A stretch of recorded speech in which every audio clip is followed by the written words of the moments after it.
今天我从美学和商业的角度来解读一下肖战新专辑写真集它透光之后画影重叠这个设计。我先抛出一个结论，那就是肖战有成为当代艺术大家的潜质。为什么这么说？因为凡艺术大家都有一个特质，那就是能够在规则的基础上制造稀缺。你也可以理解为破界、跨界、闯之界。我举个例子来说明啊。东晋顾恺之所画的《洛神赋图》开辟了文学作品改编为绘画作品的先河，颠覆了以往绘画作品只能用来装饰空间或者是教化民众这一机械式的功能。同时，它也是绘画作品开始表达人的情绪的开山鼻祖。可以说，没有《洛神赋图》，就没有后世的《韩熙载夜宴图》等传世名作。那中国绘画的可能性就到此为止了吗？绝对不是。等到北宋的张择端画《清明上河图》的时候，中国的绘画作品又承担了展现当时社会、政治、经济、文化全貌的全息影像的作用。因为卷轴当中除了描绘士农工商各个阶层的人各尽其责、各尽其业之外，还描绘了官员懒散课税繁重这些历史现实，隐含了作者对当时社会政权的深深担忧，成为后世研究北宋历史的重要史料。你看，从古至今，在绘画的技法，比如说人物的开脸、山水花鸟的画法以及绘画的材料、笔墨、丹青、绢帛、装裱等等，没有特别大的变动的情况下，画家们用不同的视觉形式传达了不同的内容。用肖战他的专业名称来解释，就是视觉是手段，传达是目标。用基础的技法传递不同的视觉概念，然后呢，达到影响人情绪的目的。那我们说回肖战新专辑当中的写真集透光之后光影重叠这个设计。其实铜版纸的印刷物是吧，它透光之后光影重叠这个事情很多人都知道，我自己都知道，我作为广告行业的人都知道。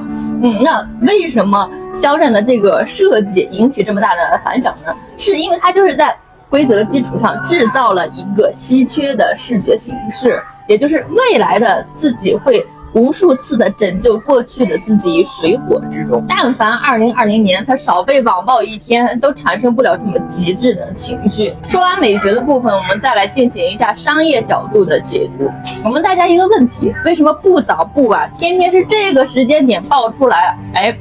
写真集是吧？透光之后光影重叠这个事情呢，大家有没有想过？而且它没有在《藏海传》热度最高的时候被爆出来，要是那个时候爆出来的话，肖战身上的热度光华对他这个名声的加持肯定会更高，但偏偏是在这个时间点。新专辑是在去年年末的时候开始可以购买，今年3月3号开始运输，5、6月份的时候，有很多人开始又一批加购，包括新粉去购买。最新的一批是7月30号发货，到现在基本上每个人手上是不是就都有这个新专辑了？这个时候爆出来这个设计，当你在明亮的灯光条件下看到这个画面的时候，能感受到的是未来的自己会千万次的拯救过去的自己于水火之中。中国人有一种浪漫叫做天涯共此时，就在今天，散落在地球上各个角落的小飞侠，我们共同来感受这种情绪。这样的设计，这样的服务，在商业学上叫做超长售后。超长售后仅出现在溢价极高的产品对待个别等级极高的客户上比如说香港有一个酷尔泰，他每次怀孕品牌方就会送上平底鞋。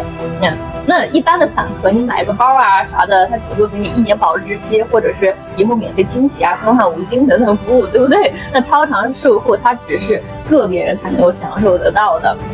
那咱们买个279的专辑是吧，就享受到了这种超长售后或者是延迟售后的服务，是不是非常的感动？那刚才讲了这么多美学和商学的逻辑，其实美学和商学都会归结为一个方向，那就是哲学。未来的自己会千万次的救过去的自己于水火之中，这是爱自己。他没有因过去的不好的经历产生愤世嫉俗的想法，而是把当时极致的情绪转化为新的视觉传达的表现形式，这是爱天地。他在每一个人手上都已经有了新专辑的情况下，去公开这个设计的方式，